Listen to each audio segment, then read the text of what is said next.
Welcome to Point Education. Let's make learning fun and easy. Subscribe and let's begin. देखो इस question के अंदर एक ट्रायंगल गिवन है, राइट एंगल बी पर है, ए बी की वैल्यू गिवन है, angle A C B given है। मींस हमें यहाँ पे थीटा गिवन है कितना एंगल, और हमें लेंथ निकालनी है बाकी दोनों साइड की। इसको करने के दो तरीके हैं। पहला, सपोज करो अब ये 90 है तो 90 के अपोजिट क्या होगा? हाइपोटेनस। थीटा के अपोजिट क्या होगा? परपेंडिकुलर। और ये क्या है हमारे पास? बेस है। अगर हम डायरेक्ट इसको ट्राई करें तो देखो यहाँ पे हमें परपेंडिकुलर की वैल्यू पता है और बेस निकालना है। पहले तो ये पता लगाओ कि परपेंडिकुलर और बेस के रिलेशन का कौन सा रेशियो होता है। परपेंडिकुलर अपॉन बेस किसका फॉर्मूला होता है? tan का। किसका होता है? तो अगर हम फिगर के अकॉर्डिंग देखें तो यहां से tan थीटा किसके इक्वल होता है? Perpendicular upon base. अब यहाँ थीटा क्या है हमारा? थीटा है हमारा 30।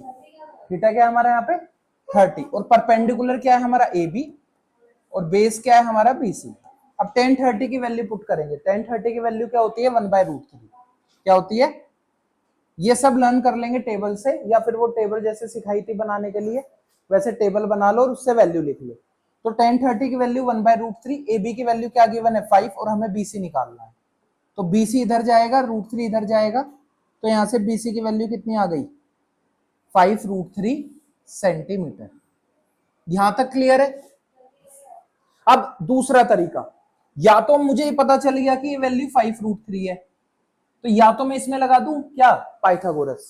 पाइथागोरस लगा के परपेंडिकुलर पता है, बेस पता है, हाइपोटेनस निकाल लो। बट वो कहीं ना कहीं तरीका क्या है, थोड़ा मतलब कैलकुलेशन पार्ट ज्यादा आएगा। अब हम क्या करेंगे, इसी में परपेंडिकुलर अपॉन हाइपोटेनस का फॉर्मूला लगाएंगे। अब इस परपेंडिकुलर अपॉन हाइपोटेनस लगा के किसकी वैल्यू निकाल लेंगे? हाइपोटेनस की वैल्यू निकाल लेंगे। सेम तरीका दूसरा, अब क्या लगेगा? परपेंडिकुलर और हाइपोटेनस का फॉर्मूला क्या होता है? साइन का फॉर्मूला होता है perpendicular upon hypotenuse. Sine theta क्या है हमारा? साइन 30। परपेंडिकुलर क्या है हमारा? A B. और नीचे क्या है? ए सी। तो साइन 30 की वैल्यू क्या होती है? 1/2 is equals to A B कितना है? 5, और ए सी कितना है हमारे पास? ए सी हमें निकालना है। क्रॉस मल्टीप्लाई करेंगे तो यहां से ए सी की वैल्यू कितनी आ गई? 10 सेंटीमीटर। इस तरीके से हमने दोनों वैल्यू क्या कर ली? फाइंड। या तो हम क्या करते, डायरेक्ट P अपॉन बी लगा के हमने वाली वैल्यू निकाल के पाइथागोरस लगा के हाइपोटेनस निकाल लेते, या हमने सेम में दूसरा ट्रिग्नोमेट्रिक रेशियो का फॉर्मूला लगा के उससे वैल्यू निकाल ली। अब जरूरी नहीं है कि तुम P अपॉन एच से निकालते, हम इसको B अपॉन एच से भी निकाल सकते थे क्योंकि B की वैल्यू पता चल गई। समझ आ गया? आंसर सेम आएगा। देखो करने को मैं दिखा देता हूं। अगर तुम इसमें कोस थीटा का फॉर्मूला लगाते तो क्या लगता formula? Base upon hypotenuse. Cos theta मतलब कोस की वैल्यू हो गई 30, बेस कितना है हमारा? BC, और हाइपोटेनस क्या है? AC। अब साइन 30 की वैल्यू होती है √3/2। क्या होती है? √3/2। BC की वैल्यू कितनी है हमारी? 5√3, और नीचे हमें AC निकालना है। √3 से √3 कट गया, AC इधर जाएगा, 2 इधर जाएगा, तो AC की वैल्यू यहां से भी कितनी आ गई? 10 सेंटीमीटर आ गई। वो हमारी चॉइस है कि हमें किस तरीके से क्वेश्चन करना है। ये चीज क्लियर है सबको? नेक्स्ट क्वेश्चन में हमें क्या गिवन है? नेक्स्ट क्वेश्चन में राइट एंगल क्यू पर है, और ये PQ और PR की वैल्यू दी हुई है, और वो हमसे एंगल QPR मींस ये वाला एंगल पूछ रहा है, और एंगल PRQ मींस ये वाला एंगल पूछ रहा है। ये दोनों एंगल वो हमसे पूछ रहा है। अब हम ये एंगल कैसे फाइंड करेंगे? देखो, इन ट्रायंगल PQR हम रेशियोज निकालेंगे। अगर सपोज हम पहले एंगल QPR देख रहे हैं, QPR को अगर हम एंगल P को देखें तो P के अकॉर्डिंग ये परपेंडिकुलर हो जाएगा, और ये क्या हो जाएगा? बेस, और ये क्या हो जाएगा? हाइपोटेनस। तो अगर हम इसके एंगल के अकॉर्डिंग देखें तो ये बेस की वैल्यू हमें गिवन है, और हमें हाइपोटेनस की वैल्यू गिवन है। किसकी वैल्यू गिवन है? हमें बेस की वैल्यू गिवन है और हाइपोटेनस की वैल्यू गिवन है इस एंगल के अकॉर्डिंग, P के अकॉर्डिंग। तो हम क्या फॉर्मूला लगाएंगे? हमें पता है कि कोस थीटा किसके इक्वल है? परपेंडिकुलर अपॉन हाइपोटेनस, और परपेंडिकुलर क्या है यहाँ पे? PQ, और हाइपोटेनस क्या है यहाँ पे? PR, और इसकी वैल्यू क्या है? 3, और नीचे क्या है? 6। सिंपलेस्ट फॉर्म में लेके आएंगे तो क्या आ जाएगा? 1/2। तो कोस थीटा कितना आ गया हमारा? 1/2। अब 1/2 वैल्यू किस पे होती है? अगर हम इस पे लगा रहे हैं, इसको सपोज हमने थीटा मान लिया, तो ये हमारा क्या हो जाएगा कोस थीटा, ये किस पे होती है 30 पे, मतलब कोस 60 की वैल्यू क्या होती है, कोस 60 डिग्री की वैल्यू क्या होती है 1/2। कंपेयर करेंगे कोस से कोस हटाएंगे तो थीटा कितना आ गया 60 डिग्री। इसका मतलब एंगल QPR की वैल्यू कितनी आ गई 60 डिग्री आ गई। कितनी आ गई 60 डिग्री। अब इसके बाद भी दो तरीके हैं करने के। अब मुझे पता चल गया ये वाला 60 है, ठीक है, और ये वाला 90 है। या तो मैं इसमें क्या लगा दूं अब angle sum property, angle sum property लगा के तीसरा एंगल निकल जाएगा। या तो वो तरीका है, या दूसरा तरीका अब हम इसके अकॉर्डिंग देखेंगे, आर के अकॉर्डिंग। अब आर के अकॉर्डिंग ये परपेंडिकुलर है और ये क्या है हाइपोटेनस है, तो अब परपेंडिकुलर अपॉन हाइपोटेनस का फॉर्मूला लगेगा। तो अब परपेंडिकुलर अपॉन हाइपोटेनस का फॉर्मूला, इसको आर है तो आर ही मान लो, तो साइन आर का फॉर्मूला लगेगा परपेंडिकुलर अपॉन हाइपोटेनस। तो परपेंडिकुलर की वैल्यू क्या है 3, हाइपोटेनस की क्या है 6, काटेंगे तो कितना आ गया 1/2। तो साइन आर, तो ये किसकी वैल्यू होती है साइन 30 की। कंपेयर करेंगे तो r is equal to 30 degree. इसका मतलब एंगल PRQ की वैल्यू कितनी आ गई 30 डिग्री आ गई। या तो हम इन दोनों तरीके से सोल्व कर सकते हैं, या फिर एक की वैल्यू निकाल के दूसरे में क्या लगा देंगे एंगल सम प्रॉपर्टी। क्लियर है ये सबको, या डाउट है इसके अंदर कुछ? देखो नेक्स्ट क्वेश्चन के अंदर हमें साइन A माइनस बी की वैल्यू गिवन है, sine A minus B is equal to given है 1/2, और कोस A प्लस बी हमको हमें गिवन है क्या 1/2। हमें A और B की वैल्यू फाइंड करनी है। अगर हम इसको अलग अलग सोल्व करें तो साइन A माइनस बी, तो कोस मतलब साइन की वैल्यू 1/2 किस पे होती है, साइन की 1/2 वैल्यू होती है 30 डिग्री पे। कंपेयर करेंगे तो A माइनस बी किसके इक्वल आ जाएगा, यहाँ पे 30 के इक्वल आ जाएगा। ठीक है भाई, साइन से साइन या तो हम कैंसिल तो नहीं बोलेंगे, कंपेयर करेंगे, कंपेयर करेंगे तो ये वाला एंगल इसके बराबर आ गया, क्योंकि दोनों तरफ साइन साइन है। ऐसे ही दूसरी साइड क्या है कोस A प्लस बी, तो ये वैल्यू होती है कोस 60 की, किसकी होती है। अब इसमें भी कंपेयर करेंगे तो A प्लस बी किसके इक्वल आ जाएगा 60 के। अब इन दोनों इक्वेशंस को सोल्व करेंगे, एलिमिनेशन मेथड याद है सबको चैप्टर 3 का। दोनों इक्वेशन को एक दूसरे के नीचे रखेंगे, ये हो जाएगा A plus B is equal to 60। अब ये एक b माइनस में प्लस में तो ये कट जाएगा, तो a कितना हो गया 2a, ये कितना हो गया 90, 2 से 90 को काटेंगे 45, तो a कितना आ गया हमारा 45 डिग्री आ गया। कितना आ गया 45। अभी इसकी वैल्यू को किसी में भी रख दो, सपोज मैंने a प्लस बी क्या गिवन है हमें 60 डिग्री, तो यहाँ पे a की वैल्यू रखेंगे 45 plus B is equal to 60, तो b इज इक्वल टू हो जाएगा हमारा क्या 60 माइनस 45, तो यहाँ से b की वैल्यू कितनी आ गई 15 डिग्री आ गई। कितनी आ गई वैल्यू 15 डिग्री। अब इसमें हमें इवेल्युएट मींस वैल्यू फाइंड करनी है साइन 60 डिग्री। इसका मीनिंग क्या है पहले समझो, इसका मीनिंग है साइन 60 डिग्री, कुछ नहीं है बीच में तो मींस मल्टीप्लाई कोस 30 डिग्री। ठीक है, ये एक टर्म है हमारी, पूरी एक टर्म है, बीच में प्लस, फिर क्या है साइन 30 डिग्री और कोस 60 डिग्री। अब सेम वही क्वेश्चन है, अगर वैल्यूज नहीं पता होंगी तो इसमें मल्टीप्लाई करेंगे आप बीच में, अगर हमें वैल्यूज ही नहीं पता होंगी तो हम क्वेश्चंस को सोल्व नहीं कर पाएंगे। अब साइन 60 की वैल्यू क्या होती है, साइन 60 की वैल्यू होती है √3/2 मल्टीप्लाई कोस 30 की वैल्यू भी क्या होती है √3/2। उल्टा होता है, जो साइन 60 की वैल्यू होती है वो कोस 30 की वैल्यू होती है, और जो साइन 30 की वैल्यू होती है वो कोस 60 की वैल्यू होती है। दोनों एक दूसरे के उल्टी वैल्यू होती है। जब हम रेसिप्रोकल में हमने लिखा था, जब टेबल बनाई थी, तो ये ब्रैकेट में रखो प्लस, अब ऐसे ही साइन 30 की वैल्यू क्या होगी 1/2, तो कोस 60 की वैल्यू भी क्या हो जाएगी 1/2। तो √3 मल्टीप्लाई करते हैं तो रूट हट जाता है, नीचे 2 2 सा हो गया 4, प्लस 1 को 1 से करेंगे 1, 2 2 सा हो गया 4। अब दोनों का डिनोमिनेटर सेम है तो नीचे आ जाएगा 4, ऊपर आ जाएगा 3 + 1, तो ये हो जाएगा 4/4, 4 से 4 कटा, आंसर कितना आ गया 1। इस तरीके से हम क्या करेंगे इवेल्युएट करेंगे, क्या करेंगे इवेल्युएट। इसके बाद अगर हम इसका सेकंड पार्ट देखें, सेकंड पार्ट में क्या है देखो, सेकंड पार्ट में गिवन है 2 tan² 45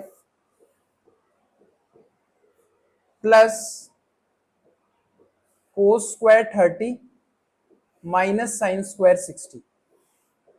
सब इधर देखो, इसका मतलब 2 tan स्क्वायर 45 का मीनिंग क्या है? tan 45 का स्क्वायर, मीन्स जो भी tan 45 की वैल्यू आएगी उसका हमें क्या करना है? स्क्वायर। ये सिर्फ अभी मैं रिप्रेजेंट करके दिखा रहा हूं सिखाने के लिए, बाकी तो तुम डायरेक्ट ही स्क्वायर करना, ऐसे मत लिखना होल स्क्वायर, ये तो समझाने के लिए है। प्लस ये क्या हो जाएगा? कोस 30 का होल स्क्वायर माइनस ये क्या हो जाएगा? साइन 60 का। मतलब ये रिप्रेजेंट ऐसे ही करते हैं, tan स्क्वायर 45 का मतलब ये है कि जो tan की वैल्यू आएगी 45 का उसका हम क्या करेंगे? स्क्वायर करेंगे। तो अब tan 45 की वैल्यू क्या होती है? 1, तो ये 1 का स्क्वायर प्लस कोस 30 की वैल्यू मैंने अभी बताई थी क्या होती है? √3/2, तो ये √3/2 का स्क्वायर माइनस साइन 60 की वैल्यू क्या होती है? जो कोस 30 की होती है, तो ये भी कितना हो जाएगा? √3/2 का होल स्क्वायर। तो 1 का स्क्वायर करेंगे 1 का 2 से मल्टीप्लाई करेंगे 2 प्लस √3 का स्क्वायर करेंगे तो रूट हट जाएगा और नीचे कितना आ गया? 4 आ गया। सेम यहाँ पे कितना आ जाएगा? 3/4। अब प्लस 3/4 से माइनस 3/4 कट गया, तो आंसर मेरा क्या आ गया? 2 आ गया। आंसर क्या आ गया? 2। नेक्स्ट क्वेश्चन के अंदर हमें जो थर्ड पार्ट है, थर्ड पार्ट में क्या गिवन है? थर्ड पार्ट में गिवन है कोस 45 डिवाइडेड बाय ये हो जाएगा सेक 30 प्लस कोसेक 30 डिग्री। देखो कोस 45 और साइन 45 की वैल्यू सेम होती है, क्या होती है? 1/√2। क्या होती है? तो इसकी जगह क्या आ जाएगा? 1/√2। अब सेक 30 की सेक किसका उल्टा होता है? कोस का। ठीक है, तो कोस 30 की वैल्यू क्या होती है? कोस 30 की वैल्यू होती है √3/2। क्या होती है? तो √3/2 का उल्टा क्या हो जाएगा? 2/√3। तो ये वैल्यू किसकी हो गई? सेक 30 की हो गई। प्लस अब कोसेक 30, कोसेक किसका होता है? साइन का। साइन 30 की वैल्यू क्या होती है? 1/2। क्या होगी साइन 30 की वैल्यू? 1/2, और 1/2 का उल्टा क्या हो जाएगा? 2/1। अब हम क्या करेंगे? नीचे वाले को पहले क्या करेंगे? नीचे वाले को पहले अलग सोल्व करेंगे, एलसीएम लेंगे, एलसीएम लेके ऊपर वाले को भी टच मत करो। तो ये क्या हो जाएगा? 1/√2, और ये लेंगे एलसीएम, तो ये हो जाएगा 2 प्लस 2√3 डिवाइडेड बाय √3। ये चीज सबको क्लियर हो गई। अब इसमें क्या होता है कि जो ये वाली टर्म है सबसे नीचे वाली, ये मेन डिवाइड है, ये भी डिवाइड में है, नीचे वाला भी डिवाइड में है। तो जो सबसे नीचे वाला है वो ऊपर वाले के साथ मल्टीप्लाई होता है, सबसे ऊपर वाले के साथ, और ये वाला इस वाले नंबर के साथ क्या होता है? मल्टीप्लाई होता है। इसके बाद हमने जब इसको करेंगे तो √3 सबसे ऊपर चला गया, तो नीचे क्या आ जाएगा? √2 ब्रैकेट 2 प्लस 2√3। यहां तक क्लियर है? यहां तक तो कोई भी कर लेगा, बट इसके आगे जो आंसर है वो रेशनलाइज करके दिया हुआ है, डायरेक्ट आंसर नहीं है इसके अंदर। रेशनलाइज करने के लिए पहले हम इस √2 को रेशनलाइज करेंगे, तो √2 को रेशनलाइज करने के लिए हम ऊपर नीचे किसकी मल्टीप्लाई करेंगे? √2 की। किसकी मल्टीप्लाई करेंगे? तो ऊपर √2 इंटू √3 कितना हो जाएगा? √6, और नीचे √2 रूट हट जाएगा तो क्या हो जाएगा? 2, और एक इन दोनों में से 2 कॉमन ले लो, तो 2 कॉमन लेंगे तो ये क्या आ जाएगा? 1 प्लस √3। यहां तक मुझे नहीं लगता किसी को कोई दिक्कत होगी। अब इसके बाद ये हमारा क्वेश्चन यहां तक सोल्व होके ये आया √6 अपॉन में आ गया 4 ब्रैकेट में आ गया 1 प्लस √3। अब नीचे 1 प्लस √3 आ रहा है, अब इसको भी रेशनलाइज करना होगा। इसको रेशनलाइज करने के लिए क्या करते हैं? हम साइन चेंज कर देते हैं, तो 1 माइनस √3 का मल्टीप्लाई और 1 माइनस √3 का क्या कर देंगे? इसमें डिवाइड कर देंगे। याद है सबको 9th क्लास में? ठीक है। अब √6 ऊपर क्या आ जाएगा? √6 की मल्टीप्लाई होगी किससे? 1 माइनस के √3 से, और नीचे क्या आ जाएगा? 4 ऐसे ही रहेगा, और ये क्या हो जाएगा? 1 का स्क्वायर माइनस √3 का स्क्वायर। इसमें हमने क्या लगाई? एक आइडेंटिटी लाई, क्या? a plus B, A minus B equal होती है किसके? A square minus B square. अब ऊपर अभी ऐसे ही रखो, ये हो जाएगा √6, ये हो जाएगा 1 माइनस के √3, नीचे क्या आ गया? 4, और 1 का 1 आएगा, √3 का स्क्वायर करेंगे रूट हट जाएगा, तो 1 माइनस के 3 आ गया। कितना आ गया? 1 माइनस के 3। इसको जब आगे सोल्व करेंगे तो आगे सोल्व करके ऊपर वाली टर्म तो √6 ऐसे ही आएगी, इंटू में 1 माइनस के √3, नीचे क्या आएगा 4, इंटू में -2 आएगा, क्योंकि 1 में से 3 गए तो क्या आएगा -2, 4 2 सा हो जाएगा 8, और ये माइनस ऊपर चला जाएगा। अगर हम आंसर को यहां पे भी छोड़ देते हैं तो ये करेक्ट है, अगर आंसर को यहां पे भी लेफ्ट कर देते हैं, क्योंकि हमने क्या कर दिया, डिनोमिनेटर को क्या कर दिया, रेशनलाइज कर दिया। बट पेपर में अगर आंसर से मैच करेंगे तो इसकी मल्टीप्लाई अंदर भी करेंगे, -√6 की 1 से करेंगे, माइनस का √6 आएगा, माइनस माइनस प्लस, तो √6 √3 कितना हो जाएगा, √18/8। ठीक है, इसको और मैच करोगे तो पॉजिटिव टर्म √18 को क्या लिख सकते हैं, 3√2, क्या लिख सकते हैं 3√2। जब 18 के फैक्टर करेंगे तो क्या आएगा, 2 9 जा 3 3 जा 3 1 जा, तो 3 का पेयर बन रहा है तो वो बाहर आ गया, 2 का नहीं बन रहा तो अंदर रहेगा, तो 3√2 माइनस के √6/8। ये आंसर हमारा एग्जैक्ट आंसर की से मैच करेगा, ये वाला। बट हम आंसर को यहाँ पे भी लेफ्ट कर सकते हैं, क्योंकि हमने इसको क्या कर दिया है, रेशनलाइज कर दिया।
देखो नेक्स्ट क्वेश्चन क्या है,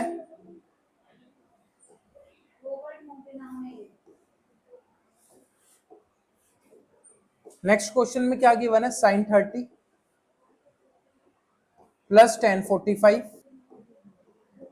minus cosec 60 divide by sec 30 degree plus cos 60 plus cot 45। अब इनकी वैल्यू पुट करते हैं। साइन 30 की वैल्यू क्या होती है 1/2 प्लस टेन 45 की वैल्यू होती है 1, तो 1 को 1/1 लिख सकते हैं। Cosec 60, cosec 60 means sine 60, sine 60 की वैल्यू क्या होती है साइन 60 की √3/2, तो कोसेक की क्या हो जाएगी 2/√3, क्या कितनी हो जाएगी 2/√3। ऐसे ही सेक 30, सेक 30 का उल्टा क्या होता है कोस 30, तो कोस 30 की वैल्यू क्या होगी √3/2, तो इसकी क्या वैल्यू हो जाएगी 2/√3 प्लस कोस 60, कोस 60 की वैल्यू क्या होगी 1/2 प्लस कोट 45, जो टेन 45 की 1 होती है, तो टेन 45 का भी रेसिप्रोकल क्या होगा 1 ही होगा। अब सबसे पहला काम, जो ये दो पार्ट दिख रहे हैं, एक पार्ट ये है एक पार्ट ये है, इनको अलग अलग क्या कर लेते हैं एलसीएम ले लेते हैं। क्या ले लेते हैं, जब हम ऊपर वाले का एलसीएम लेंगे इसमें, तो एलसीएम आएगा 2√3, कितना आएगा, अब इस वाले में 2 है लेकिन √3 नहीं है, तो इसमें हम क्या करेंगे √3 से ऊपर नीचे मल्टीप्लाई, तो यहाँ पे क्या आ जाएगा √3 आ जाएगा। इसमें 2√3 नहीं है, तो इसमें ऊपर नीचे किससे मल्टीप्लाई कर देंगे 2√3 से, तो यहाँ पे प्लस का क्या आ जाएगा 2√3 आ जाएगा, माइनस इसमें √3 है, तो इसमें ऊपर नीचे 2 कर देंगे, तो ये कितना आ जाएगा 4 आ जाएगा। ये आसानी होती है एलसीएम लेने में इस तरीके से। अब नीचे वाले में आ जाओ, नीचे वाले का एलसीएम भी क्या आएगा 2√3 आएगा। अब इसमें √3 है, तो इसमें 2 से ऊपर नीचे मल्टीप्लाई करेंगे, तो ये 4 हो जाएगा, प्लस इसमें 2 है, तो इसमें √3 से करेंगे, तो ये प्लस का √3 हो जाएगा, प्लस इसमें 2√3 नहीं है, तो इसमें ऊपर 2√3 आएगा। देखो ये वाला जो ये सिस्टम है ना, बहुत कम बच्चों को समझ आता है। मैंने क्या बताया था, सबसे नीचे वाला सबसे ऊपर वाले के साथ क्या जाएगा मल्टीप्लाई में, और ये वाला जाएगा इसके साथ, तो कहीं ना कहीं देखा जाए ये दोनों वैल्यू कट जाएंगी, क्योंकि जब ये सबसे ऊपर जाएगा और ये नीचे आएगा, तो ये वाली वैल्यू इस वाली वैल्यू को क्या कर देगी कट कर देगी। समझ आ गया, तो ये ऊपर ही लिखा जाएगा और ये डिनोमिनेटर में लिखा जाएगा, तो ये 2√3 प्लस ये कितना बन गया हमारा यहाँ पे, ये आ जाएगा 3√3 माइनस 4, और नीचे क्या बनेगा ये कितना है 2√3 प्लस √3 3√3 प्लस 4। यहां तक किसी को कोई डाउट है, ऊपर ये क्या हो गया देखो 2√3 प्लस √3 हो गया 3√3, माइनस 4 है तो माइनस 4 आ गया, और ये 2√3 प्लस √3 कितना हो गया 3√3, और प्लस में क्या हो गया 4।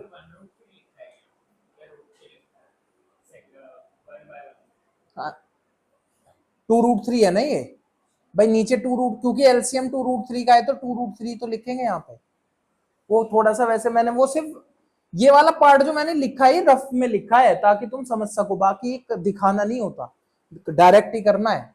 अब इसको रेशनलाइज करने के लिए साइन चेंज करके हम मल्टीप्लाई कर देंगे 3√3 माइनस 4। देखो ऊपर दोनों टर्म सेम है, ऊपर दोनों टर्म क्या है सेम, तो ऊपर क्या बन जाएगा ये 3√3 माइनस 4 का होल स्क्वायर, और नीचे क्या बन जाएगा 3√3 का होल स्क्वायर माइनस 4 का होल स्क्वायर। ये आइडेंटिटी है जो भी हमने लास्ट क्वेश्चन में भी की थी, a plus B into A minus B. अब ऊपर a माइनस बी का होल स्क्वायर लगाएंगे तो क्या हो जाएगा a का स्क्वायर प्लस b का स्क्वायर माइनस 2a इंटू में b। नीचे इसका स्क्वायर करेंगे, देखो 3√3 को 3√3 के साथ मल्टीप्लाई करेंगे तो 3 3 सा कितना हो गया 9, √3 हो गया 3, तो 9 3 सा कितना हो गया 27, तो नीचे आ गया 27 माइनस 4 का स्क्वायर करेंगे कितना आ गया 16। अब ऊपर 3√3 का स्क्वायर करेंगे तो वही आएगा 27, ये आएगा प्लस का 16 माइनस ये आएगा 4 2 सा 8, 8 3 सा 24, तो ये आएगा 24√3।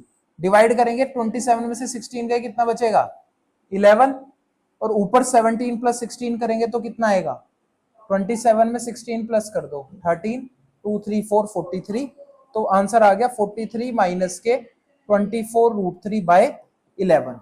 ये आंसर आ रहा होगा, सब चेक कर लेना।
नेक्स्ट क्वेश्चन के अंदर अब जैसे 5 हम डायरेक्ट सॉल्यूशन ही कर रहे हैं वैल्यूज देख के।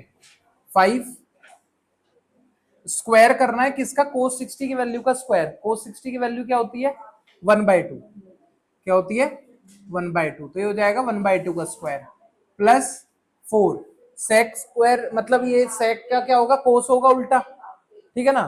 तो cos 30 की वैल्यू क्या होती है, cos 30 की वैल्यू होगी √3/2, तो उल्टा क्या हो जाएगा 2/√3, तो हो जाएगा 2/√3 का स्क्वायर माइनस 10 की वैल्यू कितनी होती है 45, 10 45 की वैल्यू 1 होती है, तो ये 1 का स्क्वायर हो जाएगा। नीचे साइन स्क्वायर 30, साइन 30, साइन की वैल्यू क्या होती है साइन 30 की 1/2, तो ये हो जाएगा 1/2 का स्क्वायर प्लस ऐसे ही कोस 30 की वैल्यू भी क्या होती है, कोस 30 की वैल्यू क्या होगी √3/2, कितनी हो जाएगी, ये हो जाएगा √3/2 का स्क्वायर। ऊपर स्क्वायर ओपन करेंगे तो ये हो जाएगा 5 इंटू 1/4 प्लस ये करेंगे तो 4 इंटू 2 का स्क्वायर करेंगे 4, और नीचे √3 का स्क्वायर करेंगे तो रूट हट जाएगा 3 बच गया, ये माइनस का 1, और नीचे करेंगे तो कितना आएगा ये 1/4 प्लस √3 का स्क्वायर करेंगे 3, 2 का स्क्वायर करेंगे 4। बोर्ड पे सब 5 इंटू 1/4 करेंगे तो कितना आ जाएगा 5/4 प्लस 4 को 4 से मल्टीप्लाई करेंगे तो कितना आ जाएगा 16/3 माइनस 1, और नीचे डिनोमिनेटर सेम है, न्यूमरेटर ऐड हो जाएंगे तो ये 1 प्लस 3/4 हो जाएगा, तो 1 प्लस 3 कितना हो जाएगा, अभी अभी ऐसे रहने दो, ये हो जाएगा 5/4 प्लस 16/3 माइनस 1/4, तो 4 से 4 ये तो कट गया, ठीक है, तो डिनोमिनेटर तो घट ही गया बिल्कुल ही, 1 आ गया, क्या आ गया 1 आ गया। अब ये क्या बचा हमारे पास 5/4 प्लस 16/3 माइनस 1, एलसीएम लेंगे, एलसीएम लेके एलसीएम क्या आएगा इसका 12 आएगा, कितना आएगा एलसीएम आया 12, 4 कितने जा 3 जा 12, तो ऊपर भी 3 से करेंगे 5 3 जा 15, 3 कितने जा 12, 4 जा कर तो 16 4 जा 64, 1 कितने जा 4 जा तो -4। अब सॉरी 12 है ना, तो 12 आएगा, तो ये हो जाएगा हमारा कितना 15 प्लस 64 माइनस 12/12, तो प्लस करेंगे तो कितना आएगा 64 और 15 79, 79 में से 12 माइनस करेंगे 67। वैसे इसका एक और तरीका था, 15 में से 12 गए 3, 3 प्लस 64 कितना हो गया 67।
देखो इधर पहला क्या है कि 2 tan 30, तो 2 इंटू tan 30 की वैल्यू होती है 1/√3। नीचे 1 माइनस टेन स्क्वायर 30, तो सॉरी 1 प्लस, तो ये हो जाएगा 1/√3 का स्क्वायर। सोल्व करेंगे तो ये 2 अपॉन में √3 आएगा, नीचे स्क्वायर करेंगे तो ये प्लस 1 अपॉन में 3 आ जाएगा। एलसीएम लेंगे तो ये क्या आ जाएगा 2 अपॉन में √3, नीचे आएगा 3, एलसीएम ऊपर आएगा तो 3 प्लस 1 अपॉन में 3, तो ये कितना आ जाएगा, देखो ये 3 ऊपर चला जाएगा, ये यहाँ आ जाएगा, तो 3 2 सा ऊपर हो गया 6, नीचे क्या हो गया 3 प्लस 1 4√3। अब इसमें √3 से रेशनलाइज कर दो इसको, तो ये हो जाएगा 6√3, और नीचे हो जाएगा √3 3 4 3 जा 12, 6 1 जा 6 6 2 जा 12। सोल्व करा, आंसर कितना आ गया √3/2। अब हम चेक करेंगे √3/2 किसकी वैल्यू होती है। इसको सोल्व करने पे क्या आया हमारा √3/2 आ गया, इसको सोल्व करके √3/2 आ रहा है। साइन 60 की वैल्यू क्या होती है, इसी की वैल्यू √3/2 होती है। कोस 60 की वैल्यू 1/2 होती है, टेन 60 की वैल्यू √3 होती है, और साइन 30 की वैल्यू 1/2 होती है। तो किससे मैच कर गया, ऑप्शन ए के साथ मैच कर गया। क्लियर है यहां तक। इसके बाद next 1 minus ten square, ten की वैल्यू हमें पता है क्या होती है 1, तो ये हो जाएगा tan 45 की वैल्यू 1 होती है ना, तो 1 माइनस 1 का स्क्वायर करेंगे 1 आएगा, नीचे 1 का स्क्वायर करेंगे 1 प्लस 1 आएगा, तो ये 0.2 मीन 0 आ गया। अब हम चेक करेंगे 0 किस पे, 0 आ रहा है तो फिर तो लास्ट ऑप्शन क्या है, ये 0 आ गया। क्लियर है।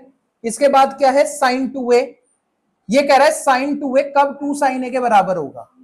या तो हम इसमें सारी वैल्यूज को पुट करेंगे, अगर हम इसमें ना बाकी तुम कुछ भी रख लो, देखो साइन की वैल्यू अगर a की जगह हम 0 रखेंगे तो क्या होगा sin 2 इंटू 0, तो sin 0 की वैल्यू क्या होती है 0 होती है, और sin a में भी रखोगे तो sin 0 की वैल्यू यहां भी 0 आएगी, तो इस पे ही आंसर क्या आ रहा है, इक्वल आ रहा है।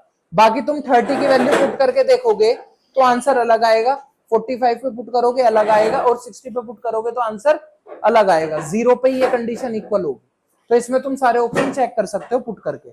इसके बाद लास्ट क्या है 2 tan 30, तो ये क्या हो जाएगा 2 tan 30 की वैल्यू क्या होती है 1/√3 अपॉन 1 माइनस tan स्क्वायर 30 करेंगे तो 1 का स्क्वायर 1 होगा, √3 का स्क्वायर 3 होगा।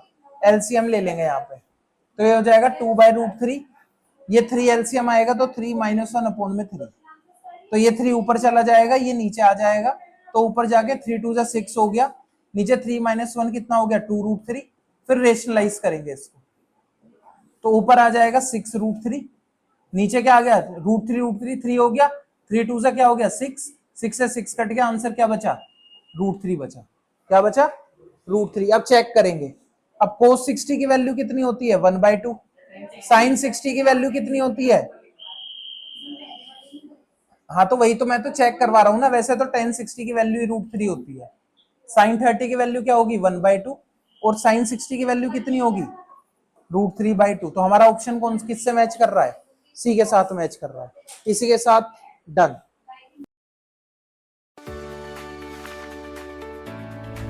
Thank you for watching. Check out these videos.